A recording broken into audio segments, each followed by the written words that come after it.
But if they're parking on the street, you gotta have 20 feet between the entrance of the parking, a driveway. Nobody does this, but there's gotta be 20 feet. The side triangle. What you're talking In about? other words, if this is, if this is the driveway, you gotta have 20 feet before you start parking cars there. So the property doesn't build that. Of course not. Because then if they park to the north of the driveway, now they're in the side triangle. Or too close to the stop sign. Nobody enforces it anyway unless there is a big following. But if you park on the grass, just keep it. I went after these people for a year. Well, the auction cars, one of them's got the hood, raised up. You obviously they got it pushed back in. So obviously it's not going to park. Then they park a truck in front of it. But then on their improved parking, they've got two of them. Look like the same maintenance, just different colors. With the wax pin right here, it'll show like it just came from an auction. Yeah. They've been sitting there for 2 weeks and moved. Alabama. I forget her name, the inspection lady. I'm terrible to names. I But, can find it out on the website. yeah, I'll see if I can find anything for you. I believe in Wednesday, Thursday, Friday, the doors of the state convention. So I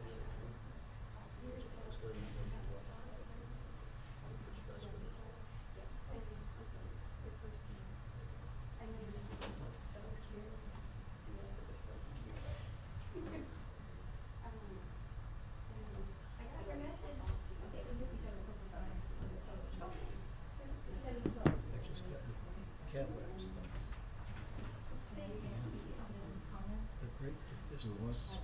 Over there, close up, I forgot to bring my reading glasses because I'm not used to taking a look. I would love to know that. I could fit with me. Good seeing you. Good seeing you too. David Collins, Mike Baker. Nice to meet you. This is the man with all the permits. Not you? You're a two-stroke Collins. Oh, you doing all right?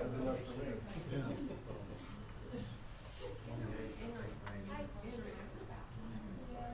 Speaking of roads, they can't have a truck and they roll up 6-inch hose and they're spraying. Chip and seal. Not that good, huh? There's one part of Christian Street that just drops down. Yeah. Of course, it's not really sharp, but they smooth it so it's not sharp. Not sharp, But yeah. they didn't fill in Oh, okay. the 6-inch dip. Yeah. They just kind of contour it a little bit. Yeah. We got the Duramax. Is it the sprayer? Where they spray the aggregate and then the tar? Yeah. Yeah, no others.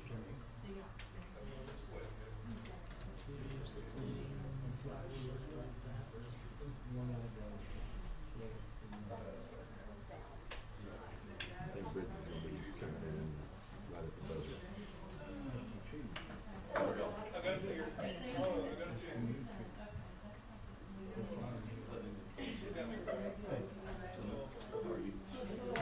You know, I'm running late. I'm feeling rushed today. You're not spring Just breaking? got to kick it harder. Table looks awfully big when there's nobody at it, huh? The table looks awfully big when there's nobody sitting there. How did the plastic surgery, how long was the procedure? You get both of them done? About 10 minutes total. One done, and which We'll one? be there to do the second one. Piece of cake.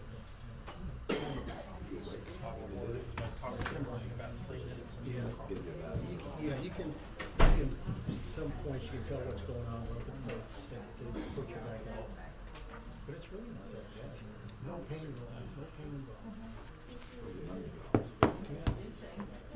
The only pain is when they put you over the end of the liquids in front of you. It's hot. Yeah. And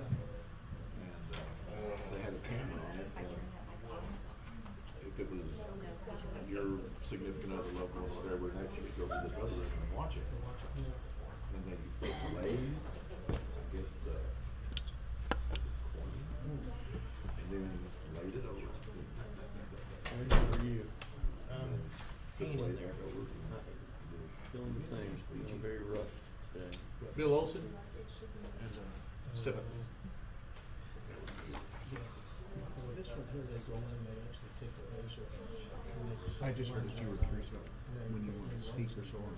We're gonna have a presentation on this drainage, so we'll go through that presentation first, and then we'll call on you for 3 minutes, okay? Well, mine's just at a distance. Yeah, 2020 to.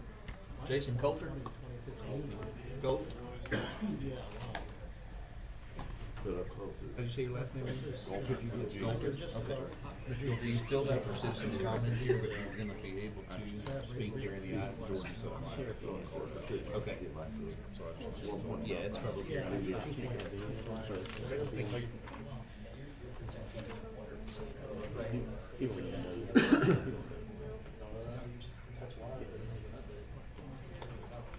Is Brittany gonna make it? I'll put the candy in front of her. Give me two million more. Jimmy. Dinner? Well, the secret's out now. You had no secret. Actually, it was more of a prank. You want them back? No. Okay. You were recovered. Yeah. I came down with the 2 days of county. No. I started having symptoms that next morning. After the February meeting? Yeah. I actually woke up at 3 o'clock in the morning. So I had heartburn. The difference is, you know, it's like looking through a I had it in late January. I got replaced with a brand new visual. They both did I didn't like it. The colors are tired. After I was covered. Back to you. Well, I had it. Hope I didn't. After I recovered, other county had some other health issues because of it. I guess. Side effects? What it gave me, and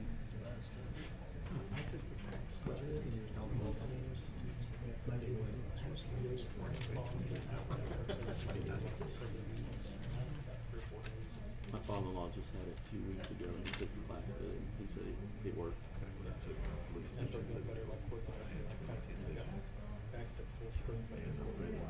My doctor said, what do you want to do? I said, well, I guess I'm just going to ride the pony until I know I need something.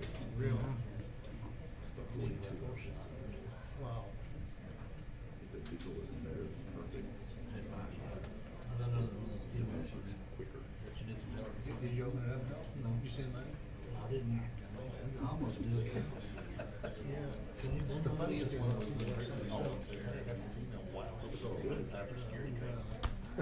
Oh, that's awesome. No, I know you send me emails that I want people to give. You send me emails that I want people to give. credit. Yeah. Did you ask whether you need to?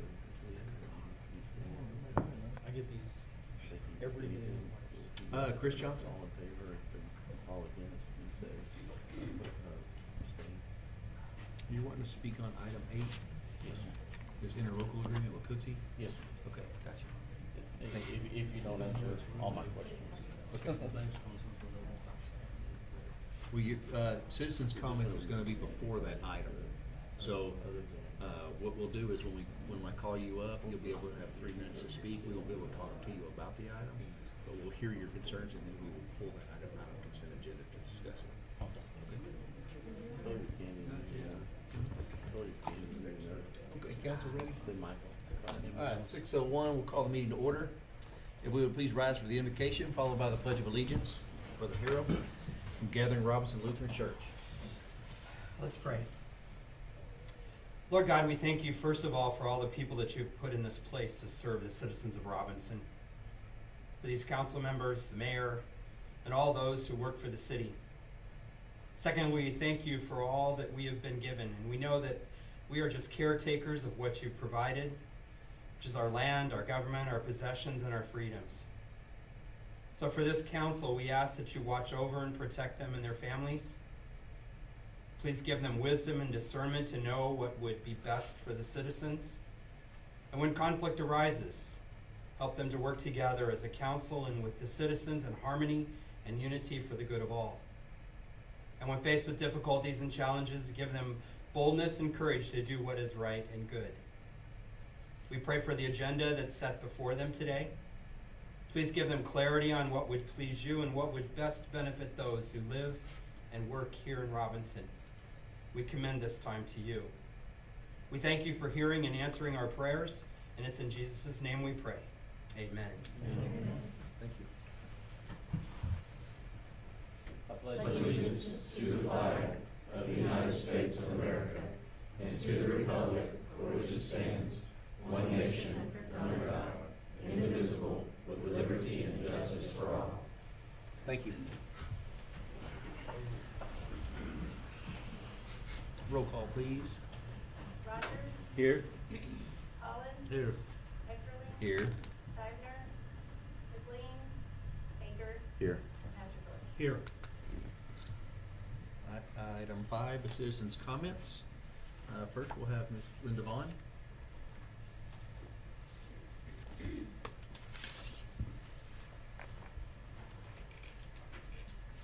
evening. Wait a minute, I don't think, is it on? Can you hear that in the back? They're not working. Oh, they're not. Well, they're not working. Well, okay then, I'll just try to talk louder. I used to be told that I had a big mouth, but I'm not sure they meant volume. Anyway, I bring greetings from the Greater Robinson Chamber of Commerce. And as usual, I like to bring you our announcements of upcoming events that we would like for you to be involved in and just be aware of, so that if you would like to be involved, you can come to those events. First of all, our next board meeting, which is open to the public, will be Tuesday, March 21st at 5:30 at the Digital Media Butterflies office in the American Bank Tower. So if you just go to the American Bank Tower, if you know where that is, and look them up on the list, they're on the 3rd floor, you'll know how to get there. But anyway, we always welcome visitors, and we like to have people's comments and suggestions. So it's great to have other people other than the board there. Our next quarterly networking luncheon is gonna be April the 20th at Tajin Cajun at noon.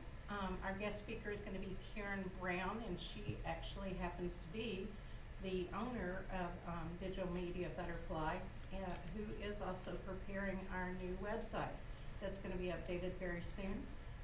And we will have a business spotlight about Atmos Energy that day. I believe they're gonna talk about digging or something, because April is digging month.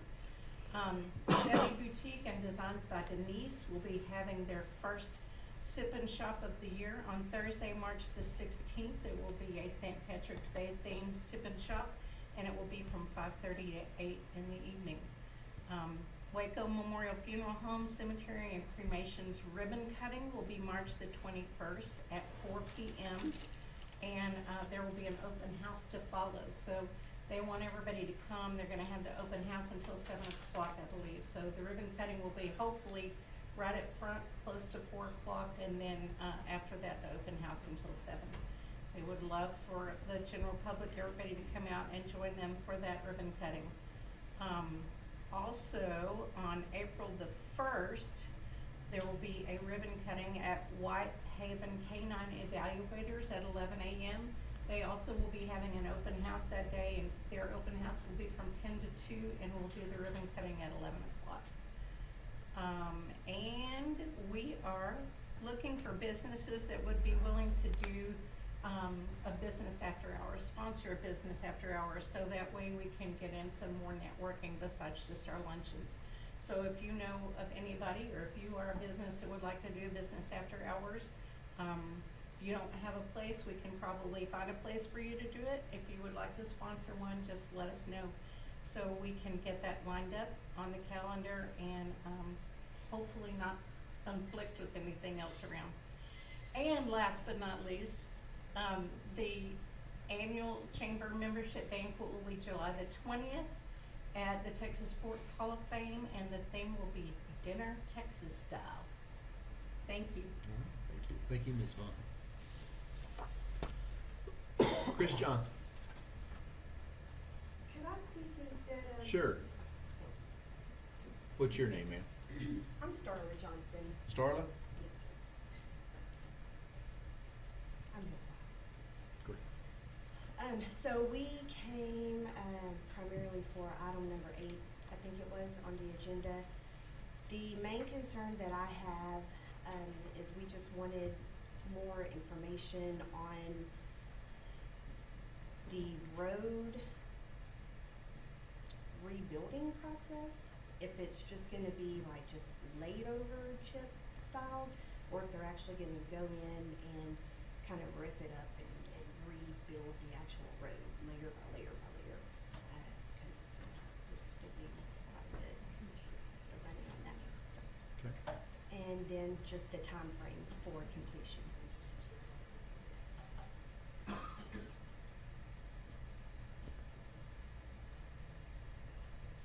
Okay.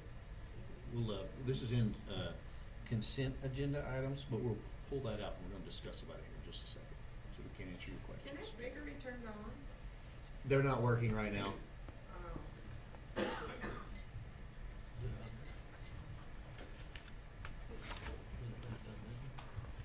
Okay. Anyone else like to speak on any non-agenda item? All right, moving to consent agenda, items 6 through 8.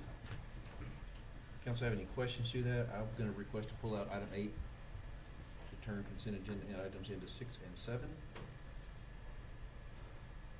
I'll make a motion that we approve the consent agenda items as presented.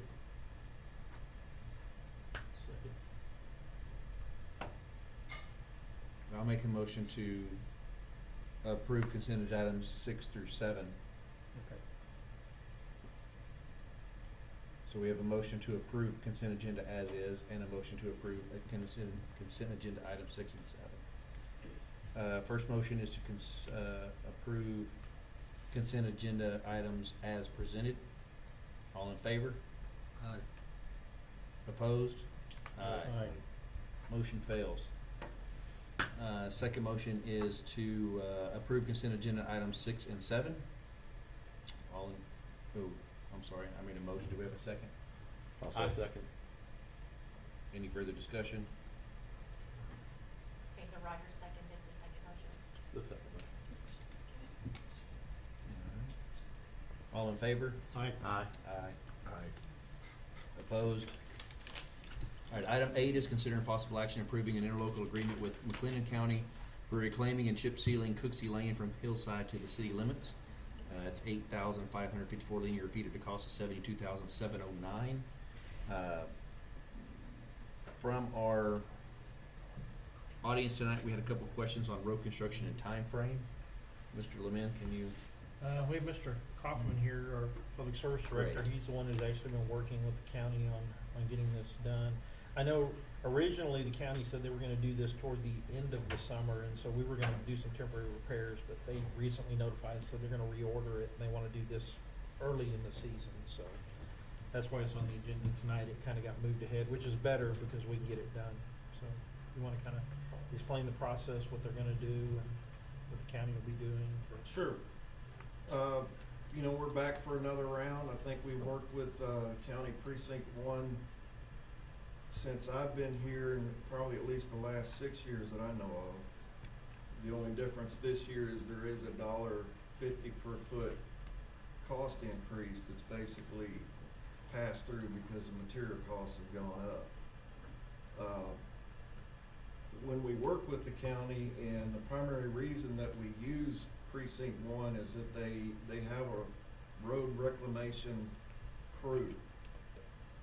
And that's what they do, is that they reclaim the road. That process is they bring in a big mixer.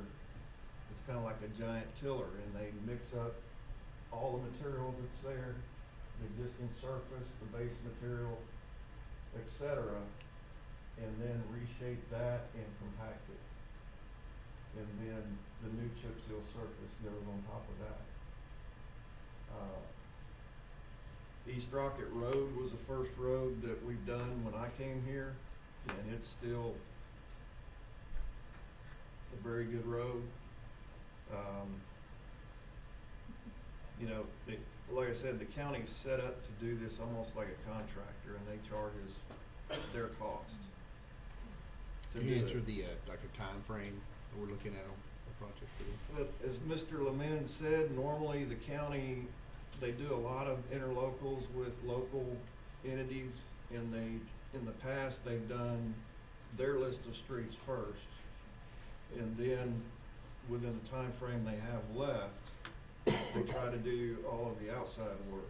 And they've decided to flip that schedule and actually, which would put Cooksey as first on their list. And I talked with, their street supervisor, Justin Cross, and he's telling me as soon as we get it passed here, it's gotta go through Commissioner's Court, which will be the 21st, and then they're ready to start, you know, the next week or two after that. Has this section of Cooksey already been chip sealed before or reclaimed? Do we know? My understanding it wasn't done the proper way. It was limed, but it was limed in basically the surface instead of the subgrade, which is where the lime needs to be. It was just, you know, at the time, the city crew doing the work, trying to rent the equipment and go through the process, just didn't have any background on what they were doing. So the last time this was done was when the city did it. Right. Yeah, I think it was 13 or 14. Right. So it'd be it's a bit of a different process this round.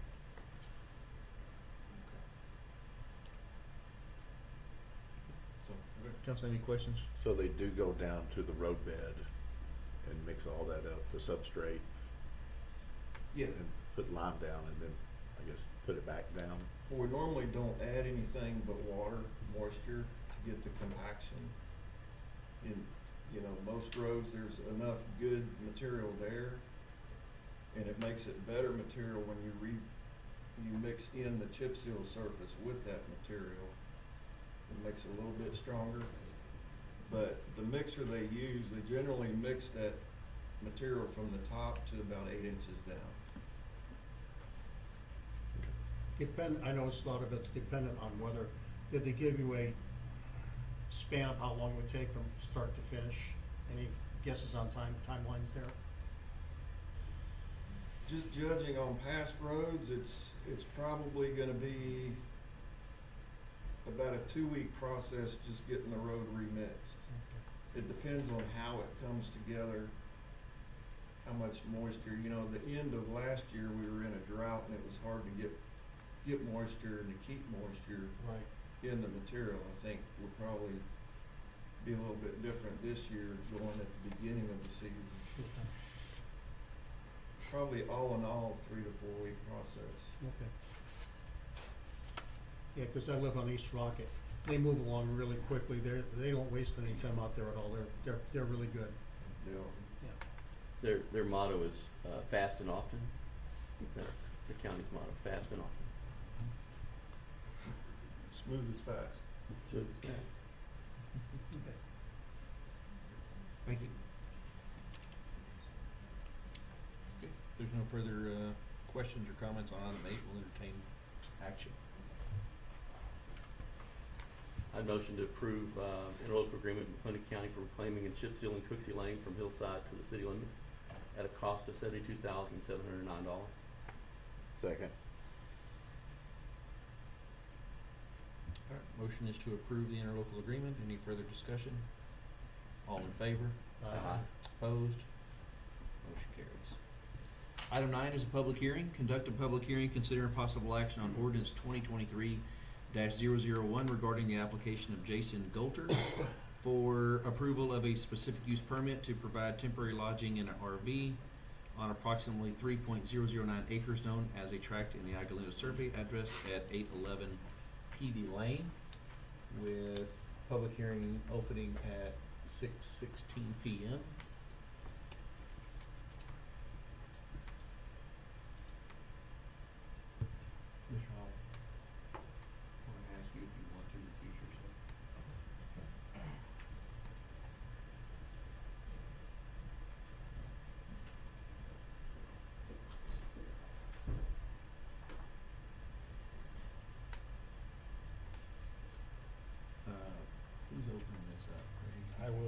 Jordan? Go ahead. Okay.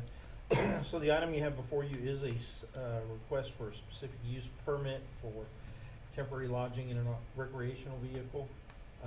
This was added to the ordinance in 2021. If those of you who were on the council back then will recall, we'd had a case sometime before that, in late 2020, where there were some unique circumstances where council decided to consider something like this. And then during Snowmageddon, Snowvid, whatever we want to call it, in February 21, we had a property here in the city where the house burned down and the residents were wanting to stay in their RV while the house was being reconstructed. So council asked that we put a provision in the ordinance to look at this on a case-by-case basis. So this was added to the ordinance for those type of situations, and that's why it is an SUP requirement. This did go to the Planning and Zoning Commission, their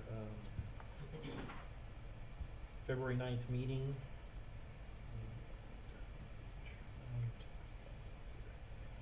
Let's see. They considered the request. They voted four votes for, 1 against, and 1 abstaining, recommending approval of the specific use permit with a condition of 24 months. Can you go to the map so we can just go over the property location? The property is located on PV Lane. And, yeah, right, that looks good. And that's the subject property. They do have a concrete slab. Can you, I think there's some pictures actually show the, right there. They show the RV that's on the property. We did receive 1 letter of support and 3 letters of opposition. The letters of opposition did not constitute the percentage necessary to require a supermajority for this item. And I would be happy to answer any questions after the public hearing. We have Mr. Coulter that would like to speak on this item. Good evening, Jason Dolter at 11 PV Lane. I am the one requesting the permit. I assume that everybody's had the opportunity to read my permit application and the reason behind why I would like the permit. My only request is that the permit be approved without the restriction or condition. Reason being is that it's physically on the property and it's not going anywhere. And also to eliminate any unnecessary administrative burden with the city and any other fiscal burden to myself of having to apply for this every 2 years and go through this process and spend, right now, $250 per application, because the circumstances are not changing in my application request, and requesting that like I said, the condition be removed and it be for the life of the property. Okay, we have some questions for you here in a moment. Okay. Anyone else like to speak on this item? Name and address, please, sir. My name is Corey Coleman. I live at 846 PV Lane across the street from 811 PV Lane. I have a petition here with citizens opposed to allowing temporary residents on PV Lane, and I prepared a little message here. So we're opposed to the use of 811 PV Lane as a site for persons living in recreational vehicles. The ordinance is in place to protect property values and ensure that all who live in Robinson share in paying for the upkeep of our streets, infrastructure, and emergency services. The city council has only recently allowed the creation of RV parks in the area, allowing for an alternative and inexpensive living arrangements. In designated parks, patrons and owners of the facility will share in the tax burden. The city does not have the resources to ensure that rules of changing this ordinance are properly adhered to. We understand that in times of catastrophe or reconstruction, it may be necessary to have a variance, but in this particular instance, that is not the case. Homeowners on Peavy Lane pay school, city, business, and county taxes, and some also pay Castleman Creek watershed tax. Is it fair that others benefit from our city without bearing the burden of paying what our taxes provide? The suggestion by the committee to allow a motion for 60 days, going from 60 days to allowing a 2-year certificate of occupancy is arbitrary and capricious and shows short-sightedness.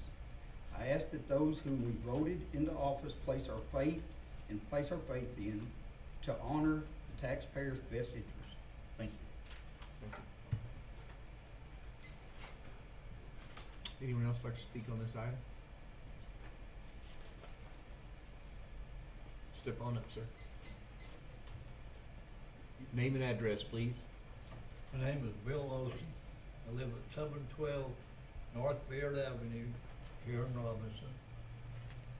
I have a water problem, a drainage problem. I own 3 lots. I pay taxes on all of those. Let me stop you right, Mr. Olson. We'll call you back up here in just a moment. Oh, okay. Yeah, let me get through this item, okay? Getting ahead of us. Anyone else like to speak on this item? Step up, please. Name and address. My name's Diana Harris, live at 586 PB Lane. And, I'm opposed to it, as you'll see on the signatures there. I feel like Robinson has several RV parks for this type of thing. If we're gonna open it up and allow the one permit, then it's gonna open it up to all neighbors. We own quite a bit of property in that area and pay a sizable amount of tax. And all this is gonna do is open it up, bring more of that in, devalue our properties. And even if you approve this one and it's kept neat and clean, that doesn't mean that all will be that way. And so I just really feel like we just need to shut it down here instead of opening it up for any and all people in the area that want to. Even though it's somewhat of a rural area, we're still in the city limits, and so it should follow whatever guidelines all the other areas and subdivisions in the city limits have for it. So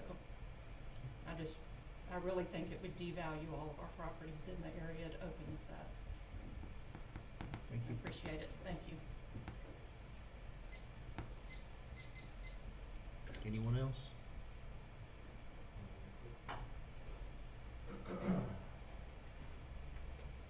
Ian Coleman, 700 PB Lane. You've got a beautiful home wherever you live. There's a lot of nice neighborhoods coming into Robinson, Texas. If this was going on in Cedar Ridge, Fox Run, wouldn't happen long. It wouldn't. It'd shut it down as soon as it started happening. We're on the outskirts of town, out of sight, out of mind. We'll let one slide. We're not gonna let it slide. We pay way too much in taxes every year to let it go. It's not right that we pay the amount of taxes we pay. We have to walk out of our front door and see somebody living in a camper. Thank you. Anyone else? I'd like to interject something if I could. Another thing is, in our area, mobile homes are not allowed, where to me, a mobile home is a step above at least what a travel trailer is to live in. And so if mobile homes are not allowed, I don't feel that we should allow travel trailers to be a form of occupancy in that area either. Thank you. All right, if there's nothing else from the public, we'll close the public hearing at 6:27.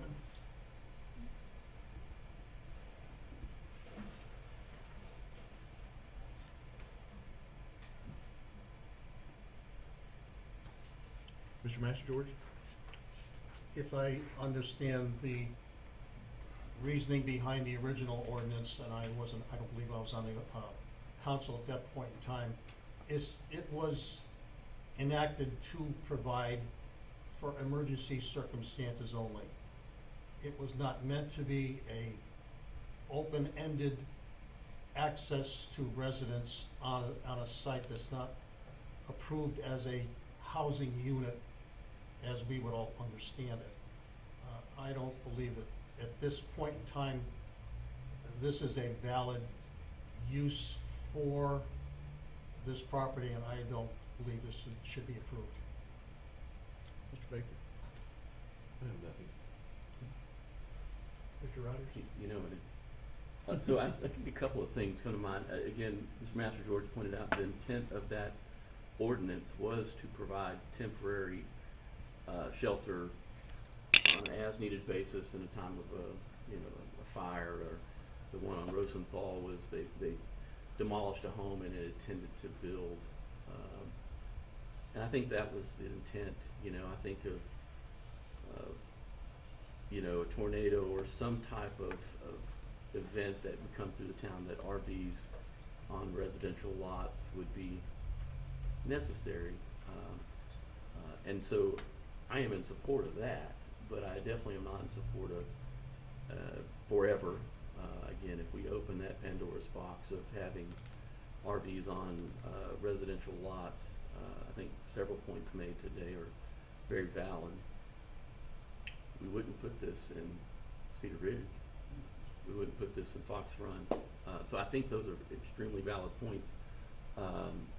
I am in support of that temporary use. I think that it has merit. I don't believe, at least in the sense of how the applicant is intending to use it, that it fits that mold.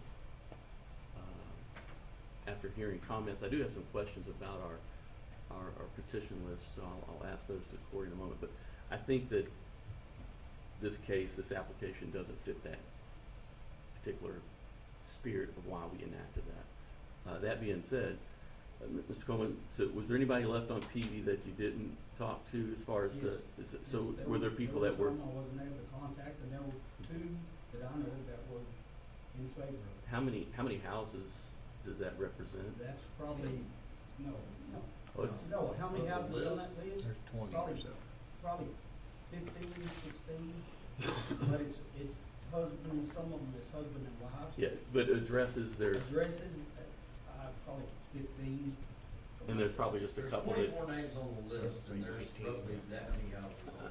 I'm just trying to think number of homes, residences. Probably 15. You just have to 15, and then there count were a couple addresses. that you didn't get to that weren't home. Yes. I really wish they had sent in letters of opposition, but maybe not all of them were mailed. Is that a They didn't all possibility? get 'em. Some people that I talked to never even got the We letter. didn't get a. There's a The letters list. only go to people who are within 200 feet of the property. That's not enough. No. Well, that's what the state law I requires. know, but that's the, That ain't enough. that doesn't mean. That's why you're here. Yeah, That's that's your right. job to spread the word. That's right. And I want to also make sure I understand everything. So I believe the property owner wanted to ask a question to me about something that I needed to know. Hello, I'm Hazel Golter. I'm his wife, and honestly, we are here today because of personal reasons. The reason being, they first meeting they were complaining that we are creating traffic if we allow somebody. I wasn't born and brought up in the United States. I came here, and the word is we help out each other. And I married a Marine. I understood and cherish the sacrifices that we make. And all of a sudden, we are helping out somebody who is in need of help. They cannot afford the RV park amount. They do not have that money. They're going through life's crisis. That person is down. They cannot afford that. Do we kick that person out when we help property? like, what does it do to them? It doesn't do anything. He is just staying in his space and being able to, let's not kick somebody who's down. He is down. Let's not kick that person down. Let's help groom and our children. We have 3 children. They ask, oh, we thought like we have this person that is living with us. We are teaching them how to be human beings. America is going through things that we see citizens just allowing somebody to have somewhere to lay their heads. We are just here opposing. They're looking at money.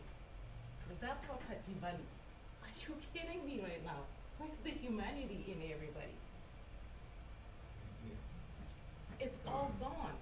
You say no to us helping somebody. Tomorrow it could be your son. It could be your grandchild. They have kids. They have, their life is nice and they are able to cut out a portion of their property and let their son or their sons so far and daughters build next to their homes. That's why we have 15 so many houses there. They are subdividing their property so that their kids can stay there and come and support them when it's something that they want to oppose. So put the humanity in it. Be an American. Help us help somebody who's in need. That property, that space, we are asking for a longer period of time because I have parents that come to visit.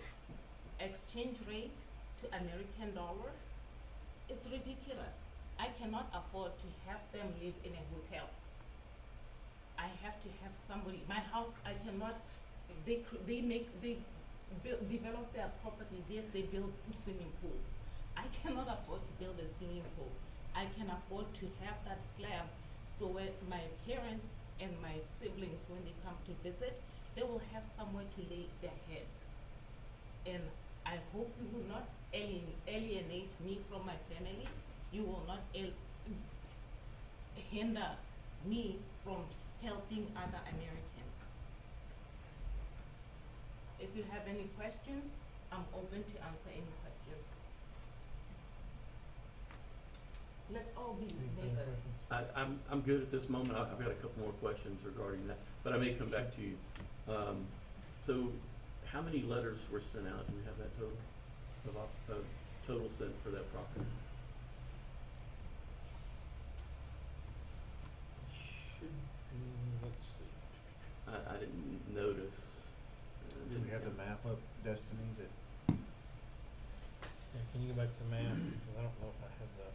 Mr. Rogers, within 200 feet of that property are only about four houses. Yeah, because they're all So big there were lots. 4 letters sent out, 3 opposed, 1 said 4. The numbers right there, we probably shouldn't even have got to the point of Yeah, getting 4, this maybe petition 5 houses. opposed to it. Yeah, let me go back to the packet. No, that's all right. I mean, there's probably no more than 5. But we had 3 in opposition returned? The other Well, two, I think 2 came from the same address. Oh, 2 from the same. So Yeah, 2 of the letters came from the same address. I'm gonna give my opinion at this point and see if we have some questions. To me, it doesn't matter how many letters go out or how many people are in opposition, particularly in this use. I believe that we set the ordinance to use it as a crutch for somebody that's hurting for a short period of time, not living quarters. This is appears to be living quarters. Now, you also get into, if you allow RVs to be parked on somebody's land, somebody's gonna sleep in them at some point. It's gonna happen. If I have family coming in on the weekend, they're gonna sleep there over the weekend. Is somebody gonna complain on me? Probably not. If I do, by the time you get there, they're gone, because it's for the weekend. But if they're living there, yeah, you're gonna be in a little trouble. I fear that this is a slippery slope for, it's the new mobile home. The new RV park is the new mobile home park. And we have multiple citizens that are against, you know, even the ones that we have done already. I don't think this is a good fit for this area. I don't think the use does not fit my intention of what the ordinance was written for. Before this wasn't allowed. The variance wasn't even allowed before. How long ago was this, Craig? Two years? It was 2020? Yeah, it was probably April of 20. So before then, 21, we wouldn't even April be here 21. with this discussion. So this only arose recently because of somebody's house burnt down and they needed somewhere to live. So the humanity is letting that person stay on their property for a little bit while their house is being rebuilt. You know, not necessarily for family coming to visit and used as a second accessory dwelling or whatnot. I mean, I understand when you have people coming in from out of town and they need a place to stay, but unfortunately, It's out of the country. well, 1 minute. if it's And 1 right mile now- or 1,000 miles, it's still. Right now, it's what was approved 2 years. I'll take that because I'm genuinely helping somebody right now that is desperately in need. My family, I can put in another application. I'll go work. I'll start my children to be applied and get the $250 that I can come and sit again and discuss this with you. So, I just have any other? Go ahead. And what bothers me, one question, how long has this facility been in use as an alternate living site? November 4th. Of what year? 2022. 2022. All right, now, as far as I'm looking at this, as they are assuming implied consent of the city when they hooked up their sewer and water temporary connections without getting approval from the city before they even did that. They are superseding the written ordinance by doing that intentionally. It was not a mistake. They had the option to go to the city to see, can we do this under what conditions? And it wasn't done. That's the argument I have with it. That is to assume that I knowingly violated the Exactly. ordinance. Did you go to this city to ask, can we do this? Didn't think it was an issue. Well, see, that's, ignorance of the law is not an excuse. We're not the only ones that No, have I'm- all that stuff, so. This we are ordinance seeing- applies to everyone in the city, not just you individually. We have to make a decision that affects every single property owner that pays taxes here. This is We not do in. pay our taxes. I know, but so does everyone else. Yeah. And they also have to go by the same regulations. If you have a condition that is questionable, the first thing you do is go to the city and say, can I do this? You cannot automatically assume it's allowable, and that's what you didn't do. Which is, when we found out, we followed all the necessary procedures. We provided everything that you need, even up to date. You go ahead, you ask us, Yeah, but did you do that after you realized you needed this permit or before? after we found found out that out. we were in After, violation. yeah, but We see, didn't know that we were in violation. But if you've lived in the area long enough, you realize that if you build a building, you need a permit. If you put a outbuilding on your property, you need a permit. If you need to put an RV on, you want somebody to live there, you need to follow the regulations that are in place. That's why we put them there, for Right. emergency uses only, not an open-ended forever allowance. It doesn't work that way. And that part, we'll take the blame because we retired Yeah. and we moved to the city of Robinson. And after retirement, we didn't take the city book and go through it to go ahead and look at everything that we needed to do to follow the steps.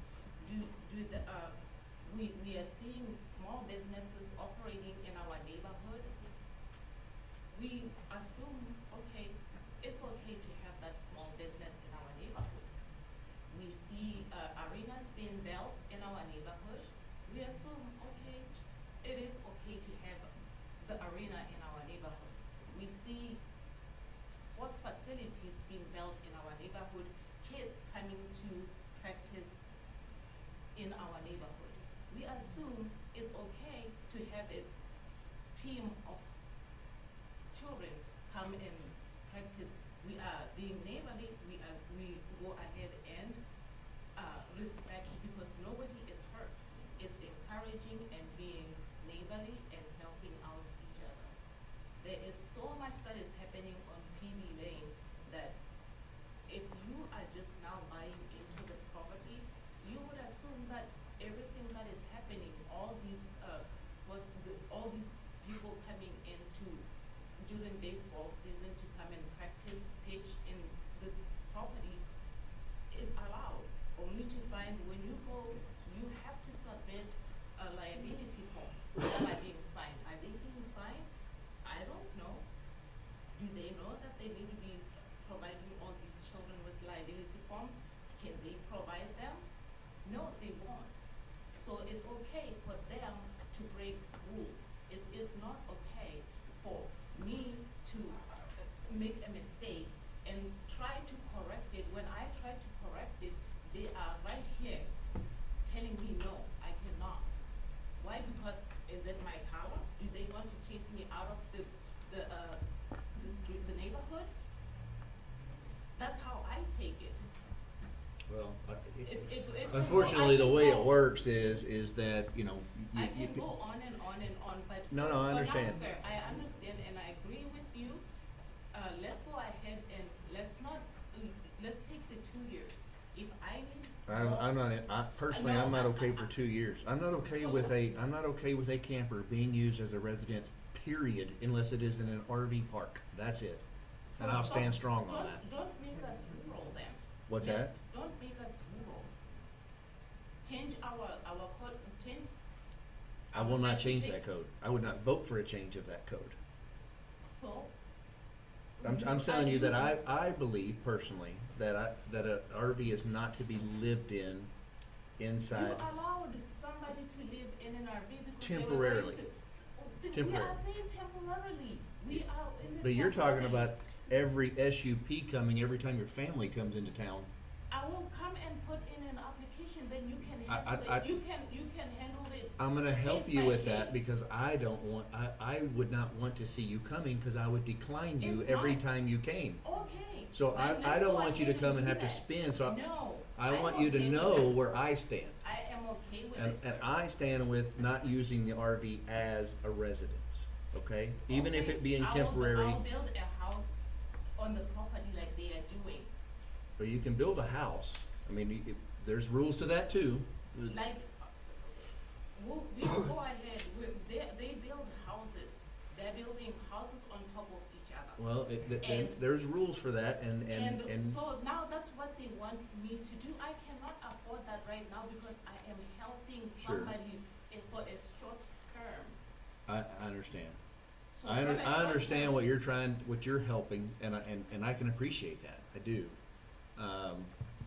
Just, I don't see having somebody coming and staying in a home that's not the resident of that or owner of that property.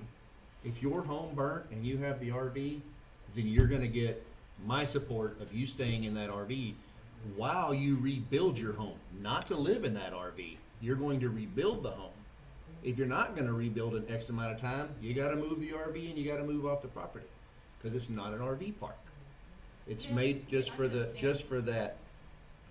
for that purpose. Are there any cities, Craig, that allow this type of SUP in a permanent or a long-term basis, or is this strictly pretty much a standard of law everywhere?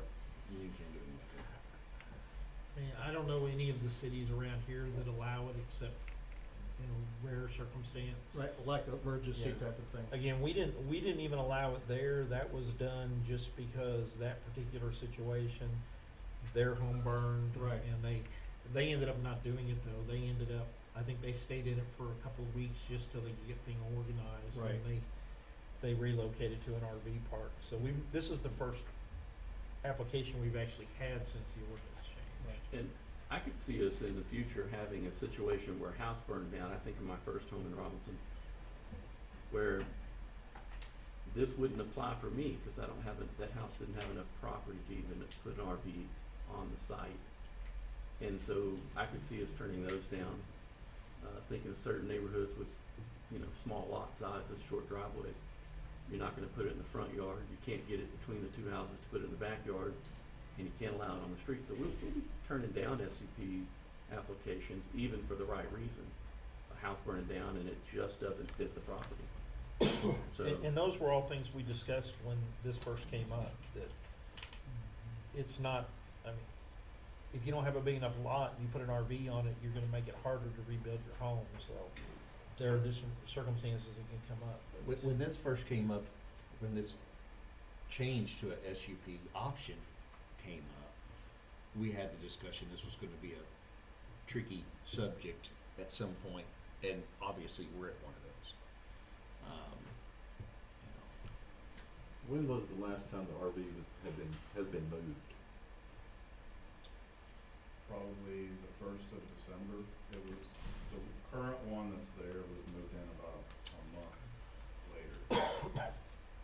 So, I mean, So you had one prior to this? yes.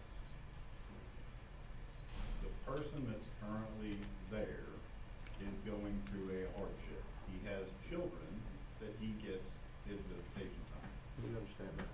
An RV park is not a suitable environment for that visitation. I know because I work out of town. I work on the road 7 days a week. And I'm home for 7 days. Typically I drag a camper.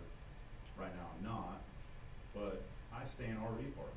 I've lived in an RV park for 2.5 years.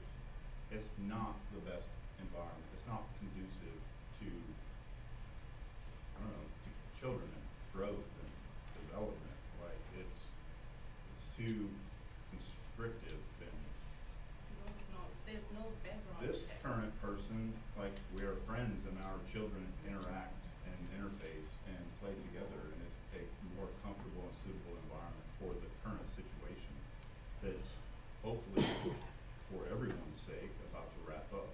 However, the fact remains that the pad is on the property and regardless, there will be an RV parked on it. Whether somebody stays in there for a night or a week, it's neither here nor there. It's gonna happen regardless. It's just that the current situation, although not a problem, people have a problem with it. This petition is put together poorly because a petition requires at least addresses and names. They're on there. So then, why can't they figure out how many houses were on there? I just didn't count them. So, There's not even a but petition. the people that are signing this only know one side of the story. They don't know my side of the story. They don't know the reason that's on the actual application for the permit. What they're finding out, or the version of the story that they're more than likely getting, is the current situation that is personal. It's not a problem. It's just that they have a problem with it. don't talk to them also. If you don't want hearing only one Mr. side Coleman, story, you Mr. talk Coleman, to them we're, also. you're going to remain quiet. See what we say. Everyone is going to remain quiet except the applicant. So, yes, I will accept fault for not doing my homework, but that's to assume that every resident that moves into Robinson studies all of the ordinances, which we know they don't. I didn't think that I was causing a problem because I'm rural estate on 3+ acres, and I'm not really, I mean, it's a sanitary facility. I'm not tied into the city sewage. I'm tied into my aerobic septic system. I am on my water that I pay for. My water rate hasn't increased. I'm not charging them anything. I actually think you're in violation if you hook your RV up to your septic system. Why? That's county. You just added a The toilet. contractor put a clean out there for, No, they're not supposed to do that. I'll stop that conversation, but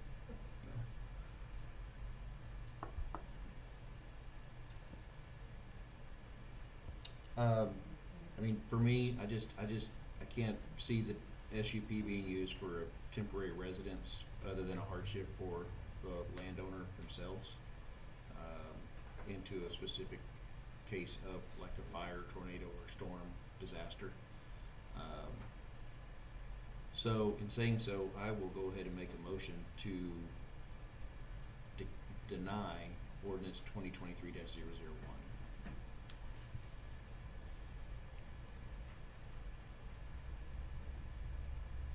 I'll second that.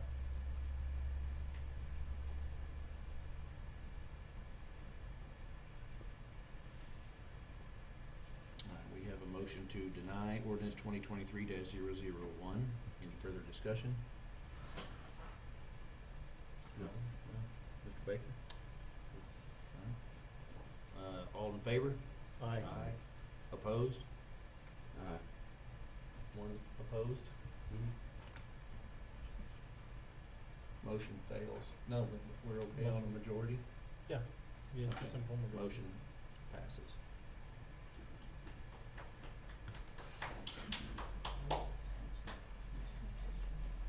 What bless you all.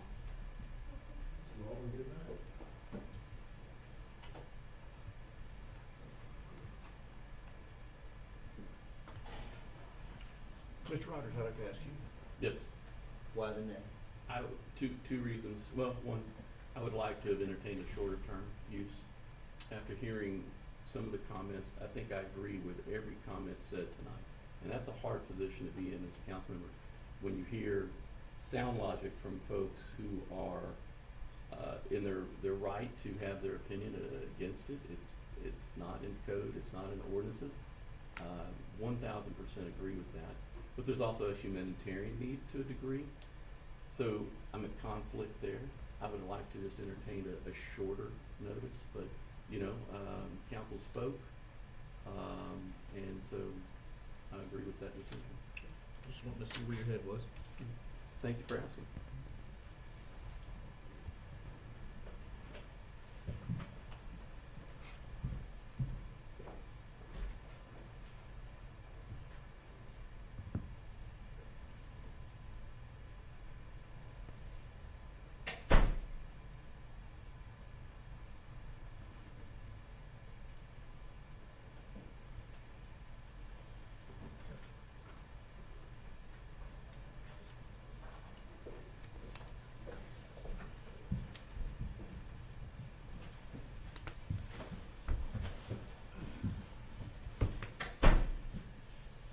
Okay, item 10 is discussion and consider possible action approving a proposed draft cooperative agreement with the Waco McLennan County Public Health District with a term date of October 1st, 2018 through September 30th, 2023, and the proposed funding option for the new term date of 2023 through September 30th, 2028.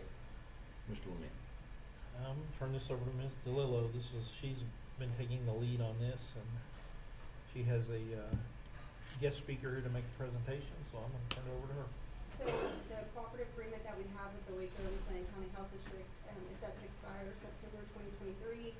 And so to allow enough time for all entities involved in the cooperative agreement to give their approval and get it over to the health district and have all of that squared away before that expiration date, they're asking for us to review the changes that they have suggested to the rate and then some minor changes to the actual agreement.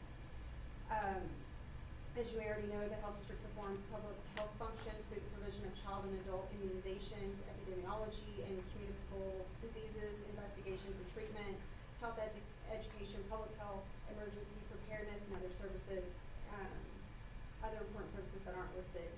And then here to make a brief presentation of the proposed changes is LaShonda Mallory Horn, which is the director of the health district. I'll stand at the podium just so I can see the screen. Good afternoon or good evening. It's nice to meet you all in person. I'm LaShonda Mallory Horn. I'm the director of the health district. I came to McLennan County in March of 2021. So in the midst of the pandemic, and I'm really excited to be here in person with y'all. So I'm gonna say, can we exhale? That was heavy. So But I'm really grateful for the time. Mayor Eckerling. Eckerling and council members, thank you so much for this opportunity to share the details regarding the McLennan County Public Health District's cooperative agreement for fiscal years 24 through 28. This evening, I'll cover the following topics: an overview of health district services, proposed funding changes, proposed contributions from collaborative agreement member jurisdictions, proposed language changes needed to clarify the agreement, proposed changes to allow the health district to operate within the policies and guidelines of the city of Waco. Following the prepared slides, I'm open to answer any questions you all may have. The Waco-McLennan County Public Health District is comprised of 6 divisions staffed by public health professionals from within the community that are dedicated to impacting the health outcomes of our family, friends, and neighbors that live and play here in the county alongside us. This organizational chart reflects the makeup of the health district, and our environmental health program will be highlighted on the next slide. The HIV and STI division provides case management and care coordination services for McLennan County residents living with HIV and AIDS, as well as providing HIV and STI testing and public health follow-up to decrease the spread of sexually transmitted infections. And a healthy start is the key to success, and our Women, Infant, and Children program provides supplemental nutrition and breastfeeding support to parents and children up to age 5. And this program has a lower eligibility threshold and it's more accessible to families than traditional SNAP benefits, so it's a huge plus for our community. And the newest division at the Health District is our Health Equity Promotion and Prevention Division, and HEP is responsible for offering health education programs and implementing our public health emergency preparedness plans alongside the McLennan County Office of Emergency Management. Over the last 3 years, you all may have become familiar with some of our staff in preparedness, specifically Ms. Stephanie Alvey, who's now our Assistant Director, and our epidemiologist, Vidahesh Shah, because they work tirelessly and extremely hard on the COVID-19 response. The Public Health Nursing Division is the home of our Texas Vaccine for Children and Adult Safety Net vaccine programs, and the immunization team also works to provide with providers enrolled in TVFC and ASN to maintain compliance. The TB elimination nurses and staff case manage and provide direct observed therapy to patients living with active tuberculosis infection as well as those with latent TB infections. Over the last 2 years, our health district has been responsible for distributing thousands of doses of COVID-19 vaccine, and our vaccine capacity has increased and includes homebound vaccination efforts for senior adults and community members with special health needs. Birth and death certificates are issued through our vital statistics office, and this is our busiest area of the health district, most days seeing well over 150 customers a day. And the team is customer service focused and works to ensure fast, accurate service to everyone. A little bit about our environmental health program. Environmental health is made up of our registered sanitarians and health inspectors that provide restaurant, school, daycare, and pool inspections across the county, as well as the administration of the on-site sewage facilities program. Each office is staffed by health office specialists that maintain the day-to-day functions of the division. This slide gives an overview of the environmental health services provided to the city of Robinson by the Health District. So as you can see, we do 142 annual inspections for food and mobile units, 18 child care facilities or pools or spas, and then 16 re-inspections. That's approximately for this past year. And re-inspections are those facilities or businesses that had some kind of a major issue where our staff had to come back. And then we've also issued 25 OSSF permits over the last year. But as the city continues to grow, Robinson, the county in general, we have steadily seen an increase of requests for those OSSF certifications with sewage facilities. The proposed funding changes, the good stuff. Go easy on me. The proposed funding change structure for the cooperative agreement are based on cost increases associated with delivering public health services. One thing that a lot of people may not know about our health district is we have 91 FTEs, and the bulk of those are covered by grant funds, and the rest are what we use, the funds that you all provide us and some of the city and county funds for to cover. But in Collin County, they have over 1 million people, and they only have 90 employees in their health districts. So it's really important for us to recognize how robust and comprehensive our public health department is, and hopefully y'all can see the value in the work that we do. Over the last 2 years, we've seen a steady increase in the cost of supplies and an increase of the cost to recruit and retain staff. It's been tough for us to recruit quality staff here, and a lot of it has to do with the cost of living in our county. It's going up quickly, so we're trying to compete with the pay rates, and it's been kind of a problem for us. So it's proposed that the increase will be 35 cents per resident per year, ending with a 5-year contribution of $4.75 per person. And a more realistic dollar amount, how much it actually costs per person for health district services, is right about $17 a person. I spent some time working with budget and finance over the last few weeks to try to drill down to an exact number, and it's really closer to the $14 to $17, depending on what kind of environment we're in, meaning if we're having to scale staff.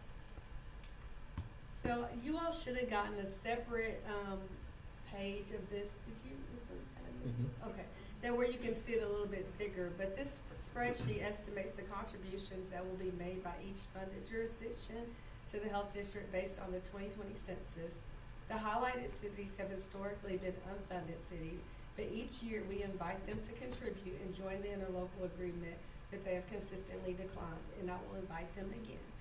Please direct your attention to the arrow. Based on the 2020 census, Robinson will contribute to the health district based on 12,443 residents, and Robinson has seen a growth of almost 2,000 residents since 2010. In fiscal year 24, the contribution will be $3.35 per resident, totaling $41,684.05. Each year, as explained previously, the contribution will increase by 35 cents, ending at $4.75 in fiscal year 2028, totaling $59,104.25.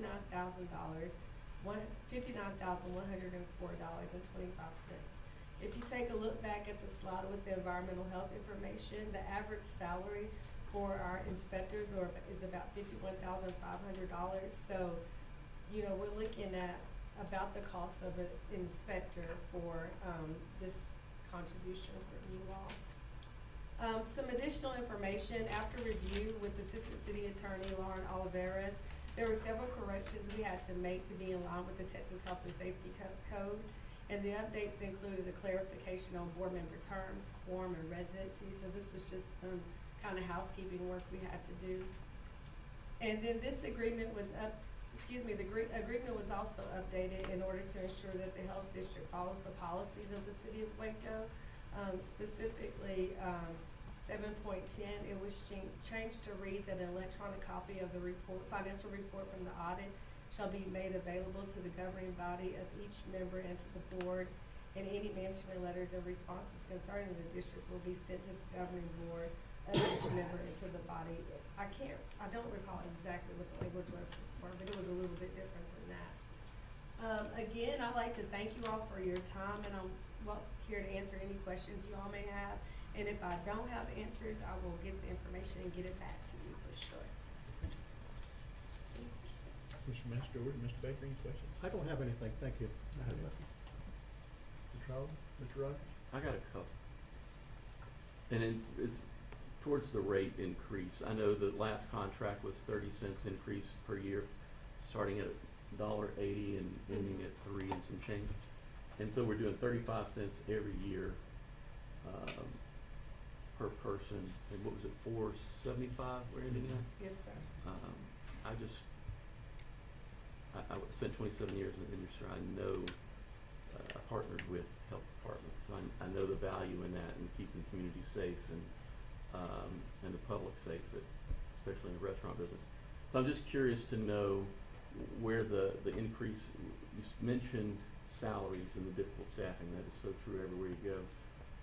So these increases do you expect those to fix those issues? And No, not at all, actually. So if you look on that funding spreadsheet, we want to the new one or the current one?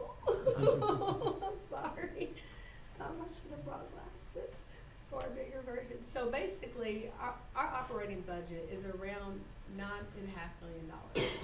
And the way it works is a big chunk of that is grant funds that are that are from the state health department, and they're pass-through funds from CDC, USDA, that kind of thing. So of our 91 FTEs right now, 53 of those are covered by grant funds.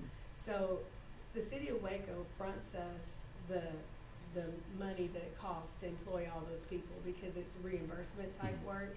And then at the point that we reimburse our grants, we add on what our funded cities contribute, what the county gives us, the city just makes us whole.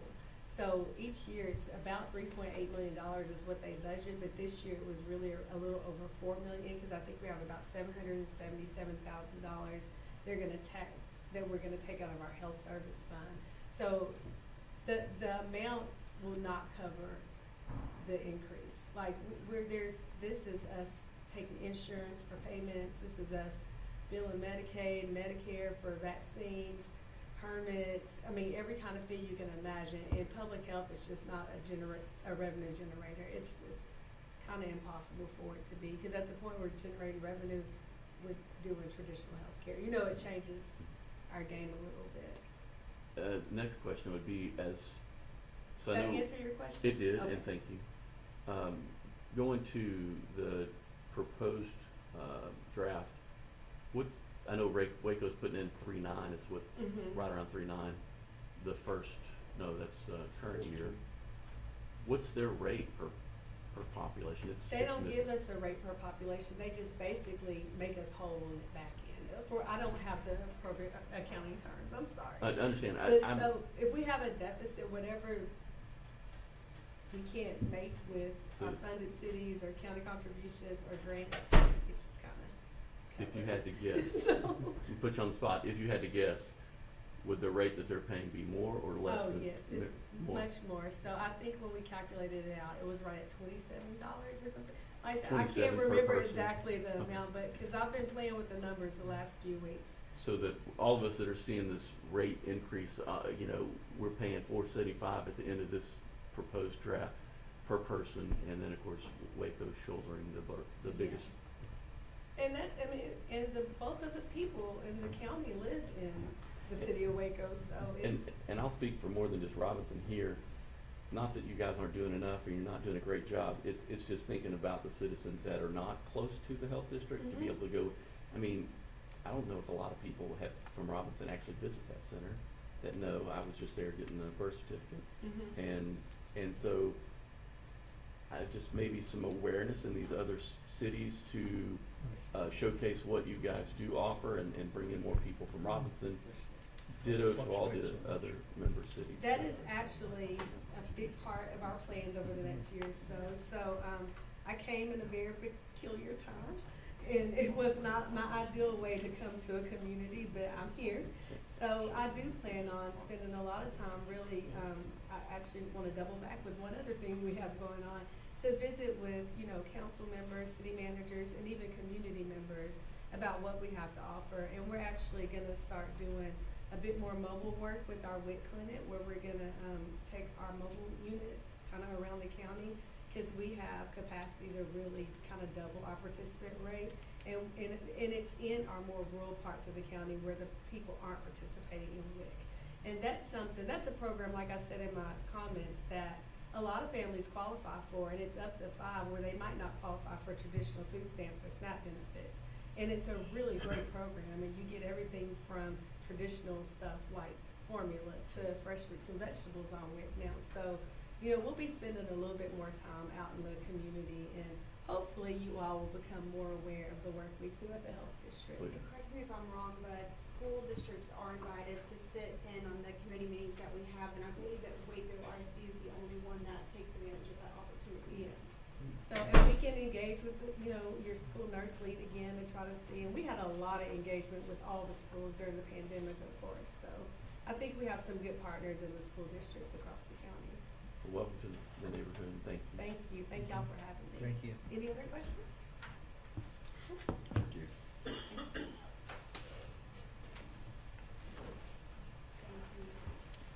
You need action on the draft?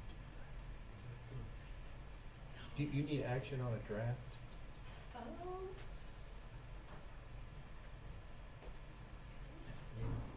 good with it, you can approve it now. You have it on for action also. Yes. Yeah. I think the sooner we can get it approved, the better to give them time for planning purposes. And also correct me if I'm wrong, We've already but had something on we this approved there. that we're good with the draft readjustment and funding increase, and then that still has to go in front of our committee and then also in front of the board, correct? No, I think what we did at the January meeting or February meeting, I think we discussed this on, in I'm April. sorry. Yes, It yes, still we're has- going back to. Y'all are giving me permission y'all are approving it to take it back to the committee. Okay. Yes, we're going back to our board in April. You're right, Destiny, I'm sorry. No, you're okay. You're not needing action from us to okay that, or you do? Yes. Okay. Well, I'll make a motion to approve the proposed draft cooperative agreement with Waco McClinic County Public Health District. Second. All right, motion is to approve the draft agreement. Any further discussion? All in favor? Aye. Aye. Opposed? Motion carries. Thank you very much. Item 11, presentation and discussion regarding the recently completed Cottonwood Creek Tributary Drainage Area Study.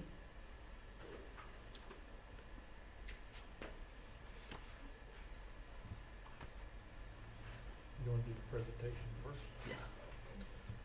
You want me to introduce it? So we have, as council's aware, we undertook this study a couple years ago, to look at the drainage in the area that's served by the tributary to Cottonwood Creek that, collects all the water from Fain Estates and, that area and carries it down through the creek that goes past Beard and, Bunker and ultimately crosses under 77. We have, that area had never really been studied, even though it had developed. A lot of that was developed prior to any kind of drainage studies being done, and so we're seeing issues down there, so we asked the engineers to take a hard look at that area, so they have spent the last couple of years. So we have Jacob Henson and Curtis Beidel. I never remember how to pronounce your last name. They, I think Curtis did most of the heavy lifting on this study, but they're here tonight to present you with their findings on the study and some recommendations they have to possibly make some improvements in that area. And I will turn it over to them. Perfect. Thank you, Craig. Mayor, members of council, thank you for allowing us to be here. I was gonna introduce Curtis and kind of what we did, but Craig did such a good job, so I'm just gonna hand it over to Curtis and let him do his thing, so. Getting off the easy line. Yeah, exactly. Great. Thank you. Mayor, City Council, thank you for the opportunity to present the results of our hydrology study for this tributary of Cottonwood Creek. This study is intended to really inform y'all on future decisions for the various flood mitigation strategies along the creek. One of the things is this creek was not studied on the current FEMA flood map, so we had to go in and determine what the floodplain actually is along the creek before we could start developing solutions for the problem areas and then developing cost estimates for those solutions. In terms of the creek that we're talking about, you can see this, the current, or the new FEMA firm maps were modified by a letter of map revision that recently got approved, and it goes effective here in June. So the firm panels that contain Cottonwood Creek and Flat Creek through Robinson will be changed here in June. And that will become effective, and from that point forward, that will be used to make flood insurance rate decisions based by the lenders of anybody with a federally backed mortgage.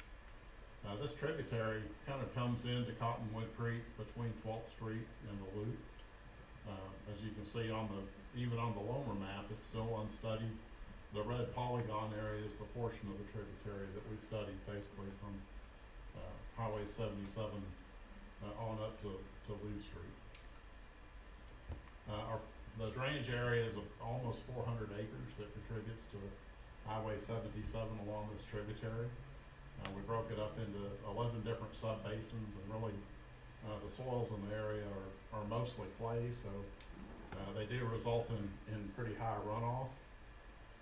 In terms of the terrain that we used the 2011 LiDAR topography that was collected by the Texas Natural Resources Information Service. They also collected land use cover that has the percent impervious for every 100 foot by 100 foot square in the watershed. There are quite a few parcels that are not developed and open space, so we wanted to get an accurate understanding of the existing conditions runoff that factored in the properties that are not developed or developed more lightly than their land use would allow.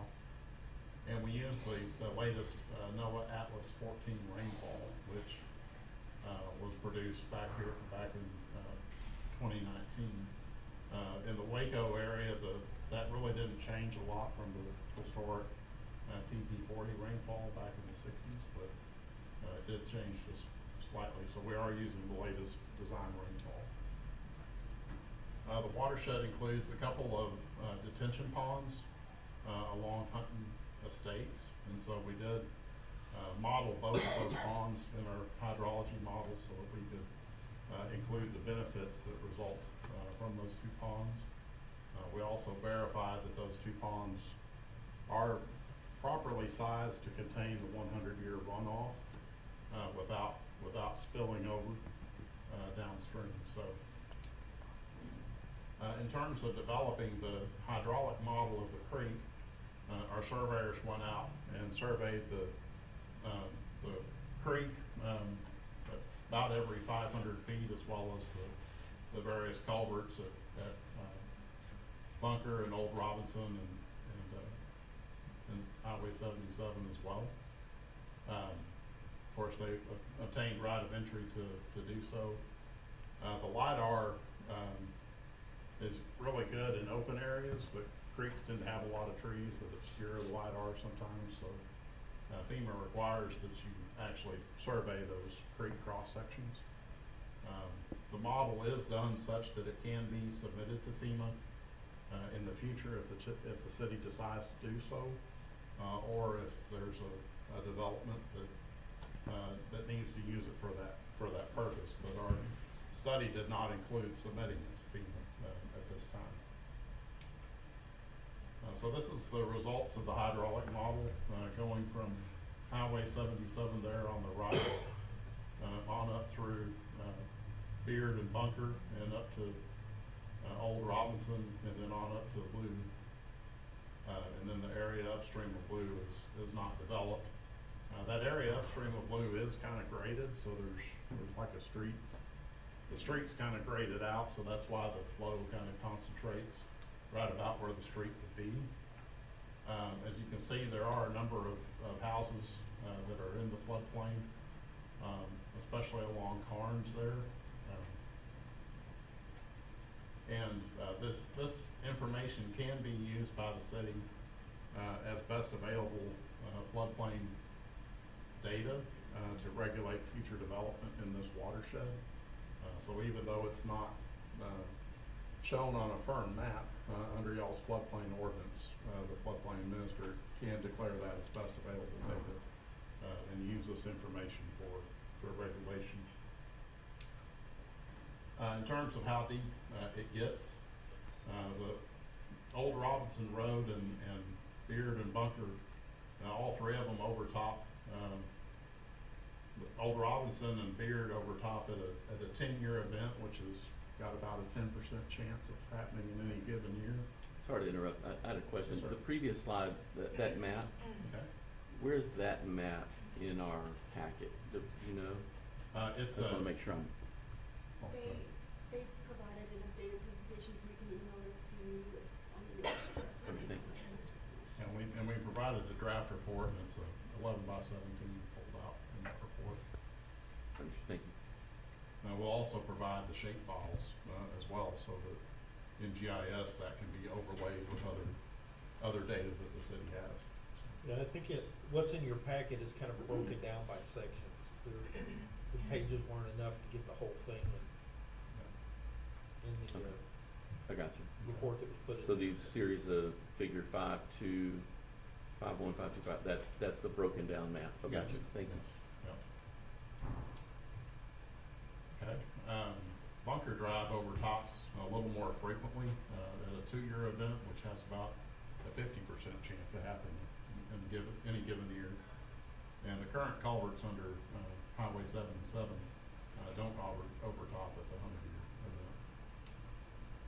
In terms of the potential improvements that we looked at, we started off with, regional detention because it's usually best if you can reduce the flow rates along the watershed. You know, it does require available open land to construct the detention, and so in a lot of watersheds that are fully developed, it's very difficult to find a detention site large enough to have a good benefit. We also looked at channel improvements, which is not lowering the discharge, but just increasing, widening, some cases deepening the channel so it can carry more flow at a lower elevation. We also looked at bridge or culvert improvements if an undersized structure is backing water upstream. And then in some cases, you know, there may be opportunities to buy out properties with federal grants if the flooding is severe enough. That often requires a more detailed analysis to verify that the benefits are greater than the costs as part of that grant application. So, in terms of the improvements that we looked at 3 improvements in the watershed. The first we looked at was channelizing the channel behind Carnes from Lou down to Old Robinson. It already is concrete line from Old Robinson for a short distance upstream. This channel is very tight and it gets overgrown, and water backs up out and into the houses. So one of the solutions would be to go in and improve that. The concrete lining would reduce the city's maintenance in the future. It is very tight through there. We also would need to put in the larger storm drain along Carnes, just to get the water off of Carnes and not let it flow between the houses And over there. again, I hate interrupting. Yes, You sir. just said larger than the one we're currently doing? Yes. So our total cost estimate, and this does remove 4 of the structures from the floodplain. Our total cost estimate was $1.9 million, which is almost $500,000 per structure. And the conclusion is the concrete channel is not a very effective solution for this flooding problem. The second solution we looked at in this area was the regional detention pond. And it's really taking advantage of the fact that the property upstream of Blue is still has not been developed yet. So a portion of that property could be used to build a regional 5-acre regional detention pond that would reduce the peak flows in that channel down from 541 CFS down to below 300 CFS. That removes 13 structures from the floodplain, not only along Carnes but also some downstream. And the total estimated cost of the detention pond is only $1.6 million, which is about $127,000 per structure removed. Plus it also results in benefits of not overtopping the Old Robinson bunker and you know, crossings downstream. This is an exhibit that's in the report that shows the reduced floodplain. It's a little bit hard to see, but you can see the creek through the area. The proposed floodplain is in kind of the yellow-orange color through there, and the existing is the blue. So it does provide significant benefits. As going all the way downstream, it removes the two properties on either side of the channel there at Old Robinson from the floodplain as well. And so, I mean, our conclusion is that the regional detention pond is much more effective than the channel improvement option. The third area that we looked at was the possibility of adding additional culvert capacity under Highway 77. Currently, there's 3 6x6 culverts. Adding one additional culvert would cost a little over $300,000, and adding 2 culverts would cost about $450,000. In terms of the benefit of that, in this exhibit, the light blue is the existing 100-year floodplain, and then the orange is with 1 culvert, and the purple's with 2 culverts. So there at that commercial property at the corner, it does see some good benefit in terms of with the 2 culverts being able to remove a lot of that development from the floodplain. But all 3 of those converge pretty quickly downstream of Bunker, and then it's the same above that. So really the additional culverts under Highway 77 just has a localized benefit. It doesn't benefit the stream all the way up. And Highway 77 is a TxDOT facility, so it probably would not be a standalone project to add the 2 culverts. It would be something that would be included when TxDOT makes improvements and changes to Highway 77 in the future. So that's something to discuss with TxDOT and make sure that they include that as part of their plans in the future. So to summarize our recommendations, this is kind of a summary of the costs that we looked at in terms of the recommended projects is construction of that regional detention pond upstream of Blue Drive, taking advantage of the opportunity that still has not been developed, and because of the benefit that provides, all the way down through the watershed, and then also talking to TxDOT about adding the 2 6x6 box culverts when they, into their plans for Highway 77 in the future. So those are our 2 recommendations from our study. And with that, I'll entertain any questions. One question is, can you explain the funding source in that last column of what those Yes, acronyms so, are? in terms of channelization, the FEMA Hazard Mitigation Grant program is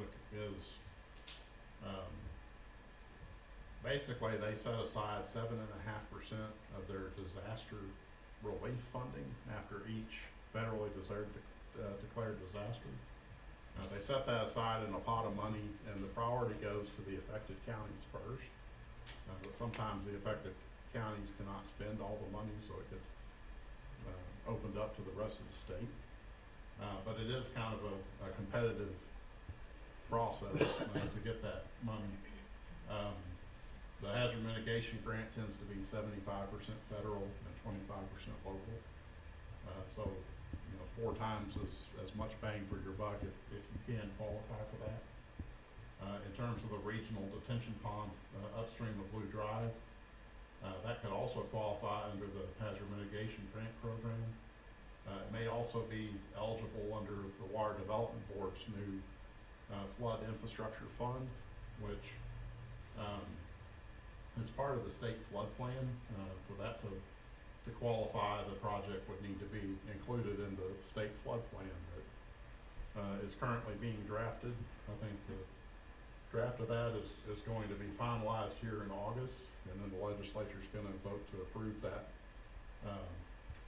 next year, I think July of next year.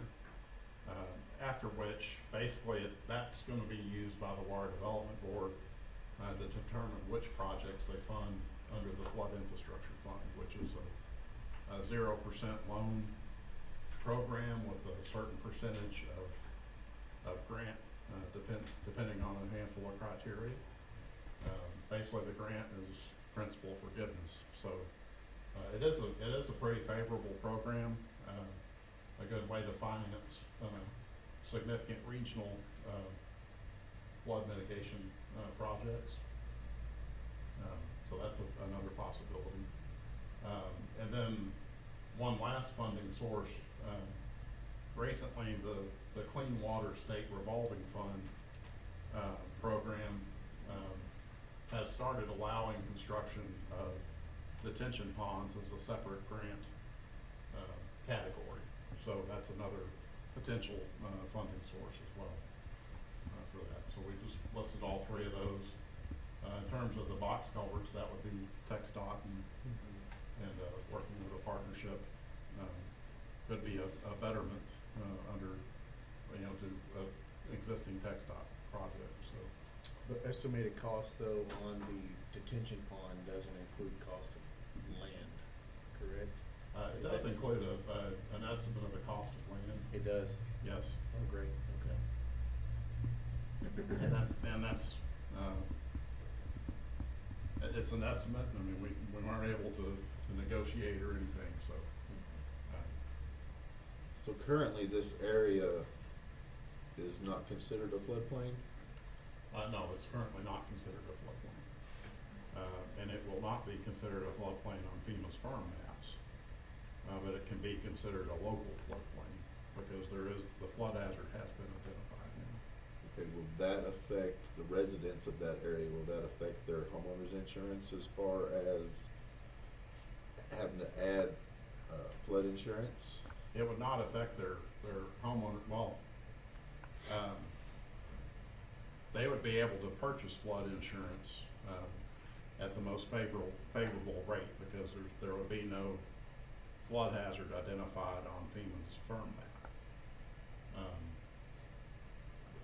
FEMA is also, sorry for all the changes and updates, but FEMA is implementing a program called Risk Rating 2.0, where they're using a lot more criteria to determine what their flood rates are. So this information could be considered within that.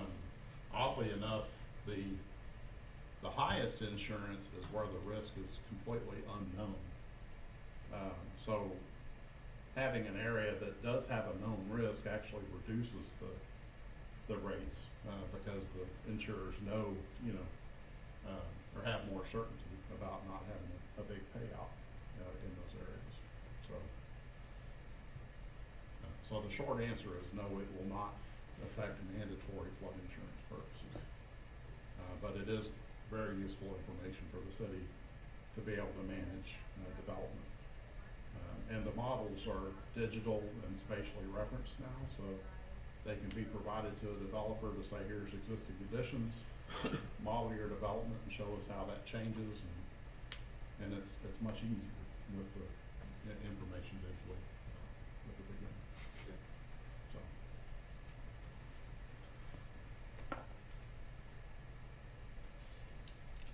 Craig, after you saw this, what questions did you have in processing? I don't think I was surprised by any of it, just based on what we see when it rains. There was anything there.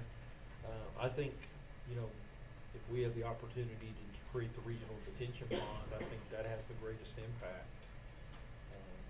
It does take 5 acres of potential land to be developed in the future away, but I think the upside is that it will benefit everybody downstream, not just a handful of homes. The channelization just impacts a few homes. The culverts under the highway just impact a few businesses, but this impacts the entire length of the creek. So even those people that are living along the creek who aren't flooding, they'll still see some benefit from that. So I think that has the potential. When you guys figured this, did you figure in, for the size of that detention pond, the development above it in that undeveloped area? No, we don't. Okay. I mean, that may be the only thing I would suggest is we tweak it to, I think that might help, number one, in acquiring the property, because I know the gentleman who owns that land would like to develop it, and if we could develop the rest, the thing that's been his biggest impediment is the drainage, and so we were to build a detention pond from the land we purchased from him that would allow him to develop the remaining land, it might give us a That's positive why we position centered it. associated with Craig. We did give a Yeah. little thought in terms of. So I think that would give us a potential negotiating point with that individual that, because right now he has it, but he can't develop it. He'll have less to develop, but he'll be able to develop it if. We tried to kind of square it off at the downstream end, which would allow, you know, a street to come through and development of a normal subdivision area upstream of that. Yeah. So. You can change it, I'm sorry. I was trying to save y'all's presentation. And it hasn't been studied east of Probably seventy-seven. one more. 77 was our stop. Yeah, we stopped at 77. Would there I mean, be- everything east of 77 right now is undeveloped open land. If anybody wants to develop it, we're gonna require them to study it. Yeah. Yep. So yeah, we And- squared it off and that will allow that whole area upstream of it to be developed. Would this detention pond make better use of our drainage channel that we're building now? Would it be suffice? What impact would it have on that? Cause we're redoing Carnes, spending Yes. some money. Yes. And I hate hearing that we just built a channel that's not adequate for, moving water out of the neighborhood. So this detention pond will make better use of our drainage channel? Yes, it reduces the flows down to the point where the 100-year outflow from the pond stays in that channel all the way down. I do like hearing that. Yeah. Other option, we were gonna have to redo the channel, right? Yes. Yeah. Yes. Wasted money if we did Well, I that. don't, well, no, I think the channel, I mean, the channel section we're doing wouldn't have to be redone. It would just, we would concrete the entire channel. Mhm. So, Yeah, I So, did. so as part of the current road streets project, from Old Robinson Road up to where the channel kind of deviates away from Carnes, we're concrete lining that portion. And that would stay. What would be, we also did some improvements to the remainder of the channel from that point Up back to the up to ditch, behind yeah. to Lou. Lou. And that was more just clearing and kind of reestablishing that ditch because it had overgrown so much. So that portion would have to be excavated out. More material would have to be moved out and we would have to concrete line Yeah. that channel. And you might But, not show but that. not have to redo what's already done. Correct. I like that option. yeah. I like that. Okay. And Lou Street is not called Lou Street by the residents, it's Lou River. Lou River. Well, and that's because all that water, I mean, it was designed, if you go down Lou, when you get to a certain point, instead of the road crowning, it was intended to take that water. And since we do have a drainage easement through that entire channel as part of the street project, we went back there and cleaned all that channel out, which is that's a tough job to get back there. It's a narrow channel and, you know, the unfortunate part is it will overgrow again over time. And trees will grow down there. It's tough to get back in there, but at least we have the easement there where we can do that. But this will help reduce some of that flow through there by holding it back, because this will catch a lot of the water that's coming off of Dogwood and those streets above there. Some of that water coming down Lou, you would divert into the detention pond, right?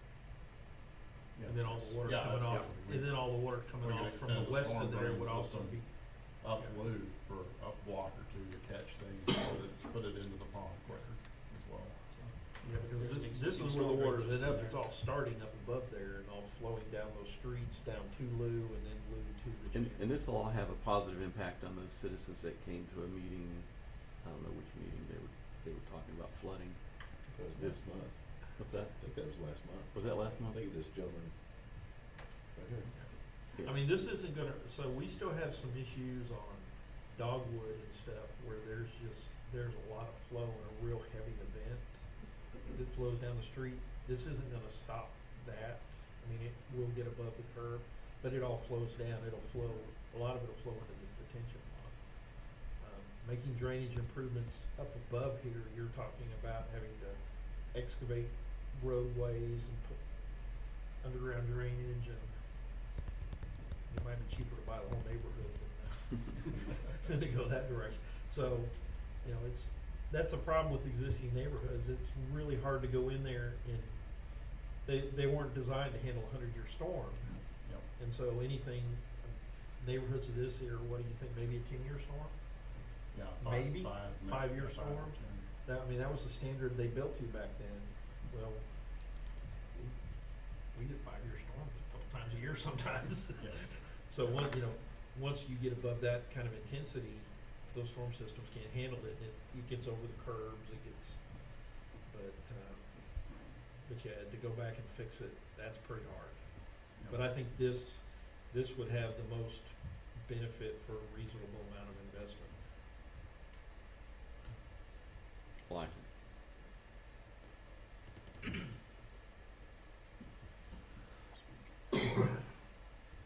Thank you. Thank y'all very much. Mr. Olson, we'll call you up this time. Who's this one? I I'll think pass it it along. stays up there. Thank you, sir. My name is Bill Olson. I live at 712 Beard Avenue. I'm on the west side of the street. I have a tremendous water problem. I own 3 lots. I pay taxes. Built my house there in '89. I've been asking Robinson, I know, for 15 years just to come down and talk to me about the problems. You know, I haven't heard from them yet. No one. I've asked for David to call me. I went to the water department. I left note after note after note for him to just come and address it with me. No results. Anyway, I've got 3 lots. My middle lot I'm losing due to water flow. It's eating the ground out. It's holding water now. I used to cut it. It was smooth. I could cut it with my riding lawnmower, no problem. And now I've got ruts and holes in places where the water just won't drain no more. You put in a new bridge, the water don't even run under it. It goes across my lot and then goes under the bridge. And it's washing my street out right there at the bridge. This is all there for anybody to come and look at. I don't want to be here today or any other time, but I have a problem and I would just like to talk to someone in person at my place. Thank you, folks. Thank you, Mr. Olson.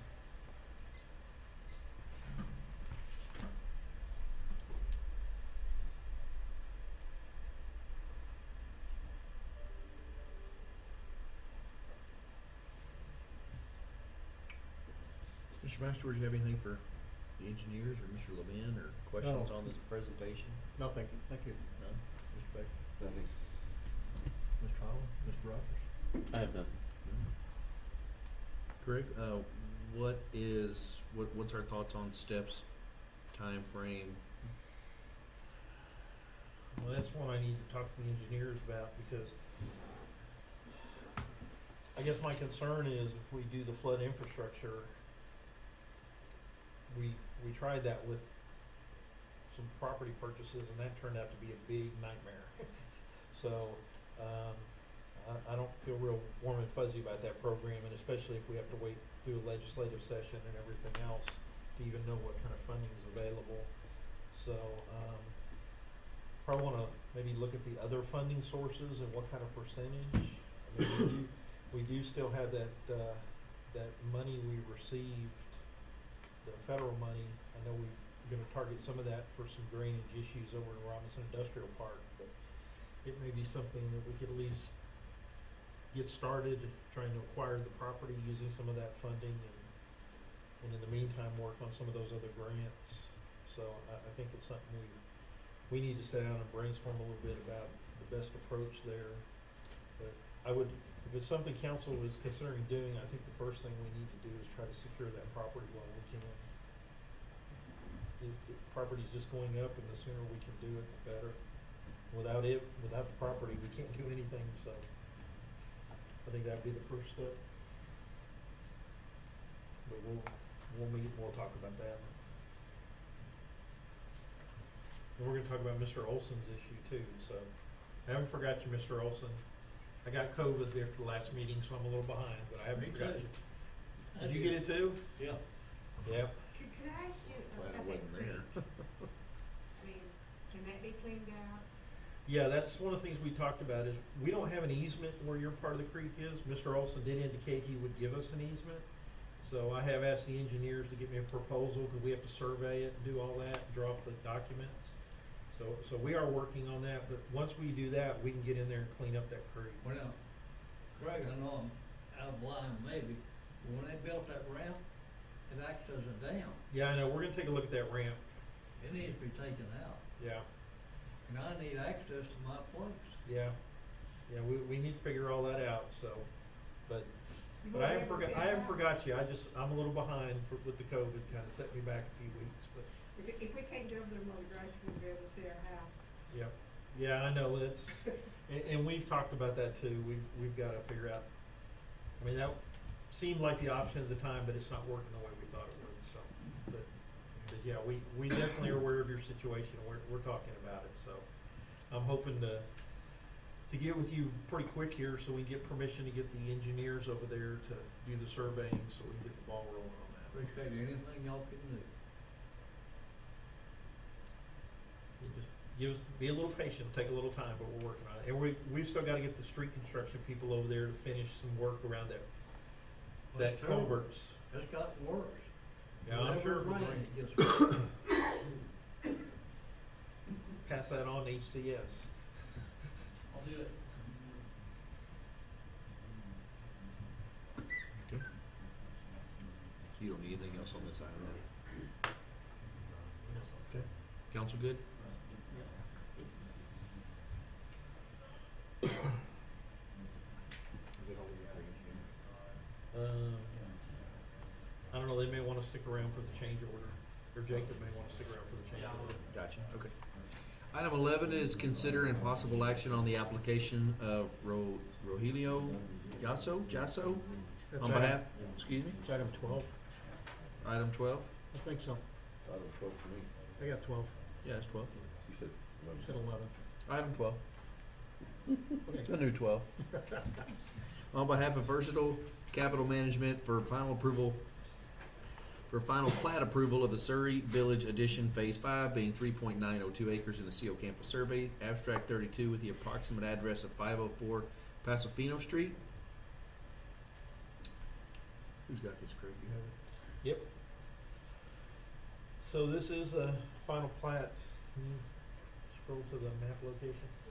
This is a final plat for this last little strip of property in Surrey Village that has not been developed. And you have in your packet the property layout, all these documents.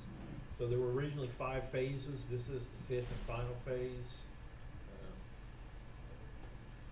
It is for the development of, New homes. yeah, it's for new homes. It's for 9 new lots. And most of the infrastructure's in place. The water's there, the sewer's there, the road is there. There is a little bit of work they're gonna have to do for some drainage, improvements related to this. And, but most of the infrastructure is already in place. This did go to, P and Z at their, get back up here. Went to P and Z at their February 23rd meeting. They did, vote to recommend approval by a vote of 6-4 and no opposed. And I believe the engineer for this, I guess the engineer isn't here for this. I'm here for the owner. Oh, you're for the owner? Okay. So we do have a representative for the owner. If you have any questions about the developer themselves, but, I had a question on the drainage. We're seeing the Zone 8E FEMA line coming through. Obviously, that's why this wasn't developed before. yeah, they So- have actually done a, so Mr. Gumalt filled a lot of that area, and they actually did a Lomer on that a few years ago and reestablished the, floodplain. There's actually a pretty significant drop off back there now, so.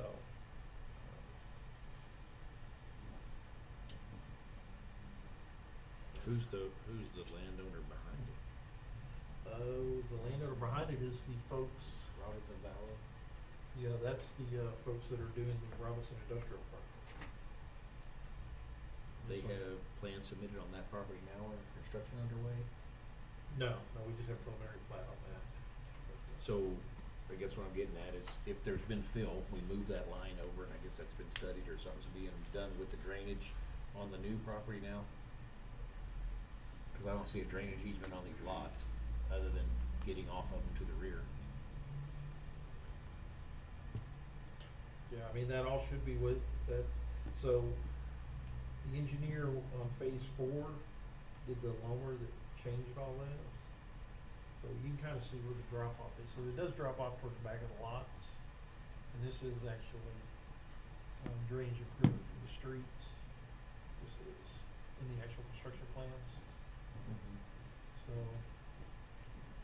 they're gonna eliminate this, there used to be a stub out here. This right here. Yeah, they're gonna have to. That got pushed back, it looks like. Yes, it got pushed back. Where's the line? It's here. Well, So that's these lots drop significantly off. different than, yeah, okay. Yeah, so I mean, they have to build at the front of the lots, there's a pretty good drop. But they did, the engineer at that time in phase 4 did submit the, map revisions and all that was approved because that had to be done for phase 4. Okay. So these are all buildable lots, but there's a pretty good drop off to the back of them. And you can see the drops,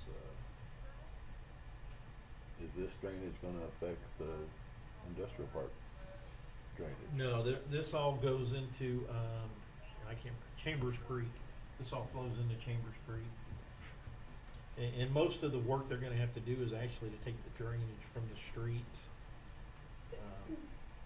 I think right now there's a place where water just flows through it, and, they're gonna create a more specific channel to carry it.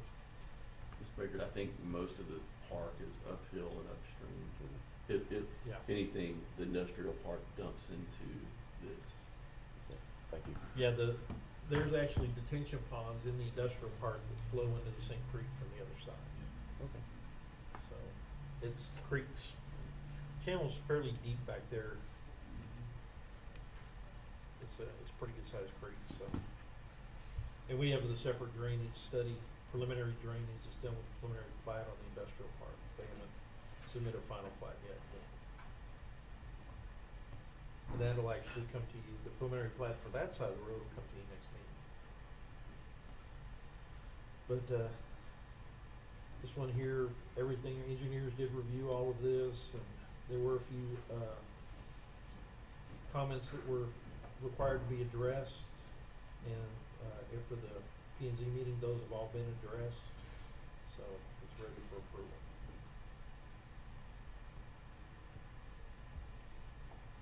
So moved. Is that a motion? That is. Second.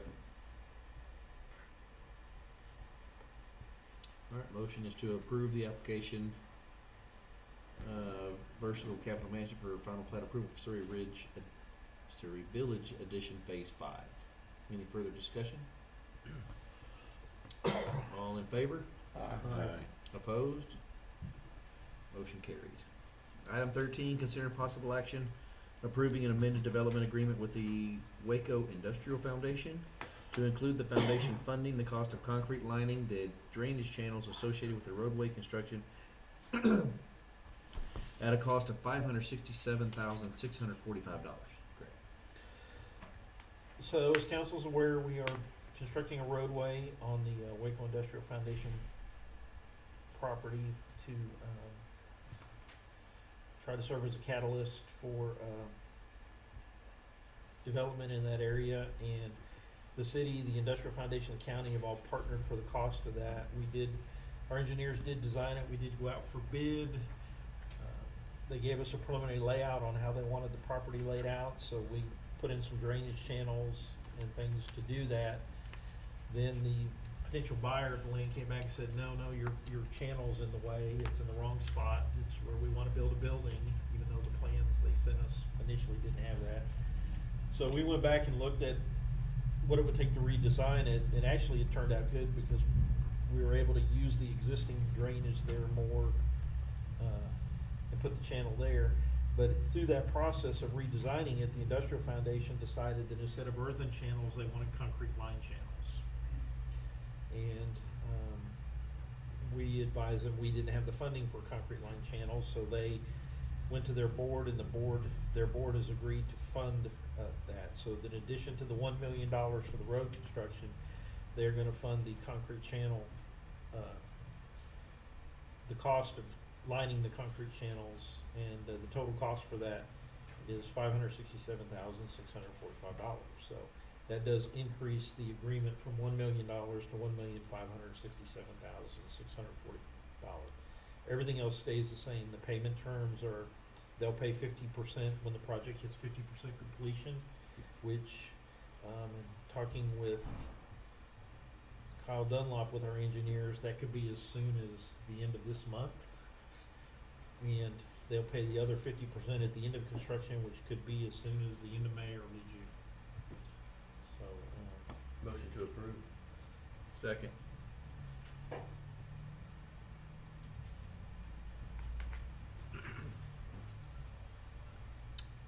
We have a motion to approve the amended development agreement with the WIF. Any further discussion? All in favor? Aye. Aye. Opposed? Motion carries. We'd spend other people's money fast. wouldn't we? It's always good when other people are willing to help pay for some of it. That's That right. doesn't happen too often. Consider possible action approving a change order number 1 to the current Gage and Cade construction contract in the amount of $490,625.80, changing the drainage channels from earthen channels to concrete line channels and reducing the number of channels from 3 to 2. Jacob, are you? I'm gonna do that. Okay, so now I'm gonna confuse you because I just told you that the concrete channels are gonna cost, $560,000, but the change order's for $490,625.80. So as part of the redesign, we actually eliminated a channel, because originally, because they were laid out, we were gonna have 3, but because we repositioned, we only have 2 channels now. So, there was a reduction to the city's portion, so our share of the contract, it will actually decrease by $77,019.20. The WIF will be picking up the $567,645, but the actual increase to the contract is just the $490,625.80. So this change order is for that amount that will increase the overall contract with Gage and Cade, and that is less than the maximum change order amount of 25%. So we tricked them. Is that a motion? So we tricked them. Oh. Is that gonna reduce the efficiency of the drainage situations up there? No, Reduce No. the efficiency? Okay. no, it's all sized to hold the 100-year flood event within the drainage channels. It'll make maintaining them a lot easier. Oh, yeah. Mayor, was there a motion? No, not yet. Motion to approve. Second. Motion is to approve change order 1 in the amount of $490,625.80. Any further discussion? All in favor? Aye. Opposed? Motion carries. Thank you to our engineers. Item 15, consider approval of resolution 2023-003-R, approving and authorizing entry into an agreement with the Texas Department of Transportation for a local on-system improvement project. Again, Craig? I gotta get back to where we got lost. Alright, so this is also related to the roadway being built on the Industrial Foundation property. This is the deceleration lane that TxDOT is requiring that be constructed for the right turn from the service road onto the property. That is designed, it is part of the project, it is funded in the project budget. But TxDOT does require that since we're gonna be doing the work in their right of way, we have to have the agreement. And the agreement basically says we are going to construct it, and we're gonna construct it in accordance with their requirements. They are going to inspect it and all that, and then when it's done, we're going to basically turn it over to them, and they will maintain it going forward in the future. So the item you have before you is the actual resolution with, which authorizes me to sign the agreement. And as soon as we get this agreement done, they can issue a permit and we can start work on the deceleration line. So there is some text dot cost, but because it's an economic development project, they're gonna fund those costs instead of passing those on to us. So it does not increase the cost of the project.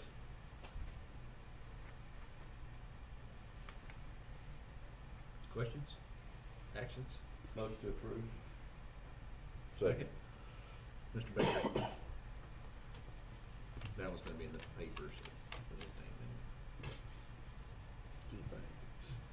Motion is to approve resolution 2023-003-R. Any further discussion? All in favor? Aye. Opposed? Motion carries. Item 16, updates and requests for items to be placed on future agendas. Mr. Master? None. Mr. Baker? None. Mr. Holler? Nope. Mr. Rogers? None. We adjourn at 8:03.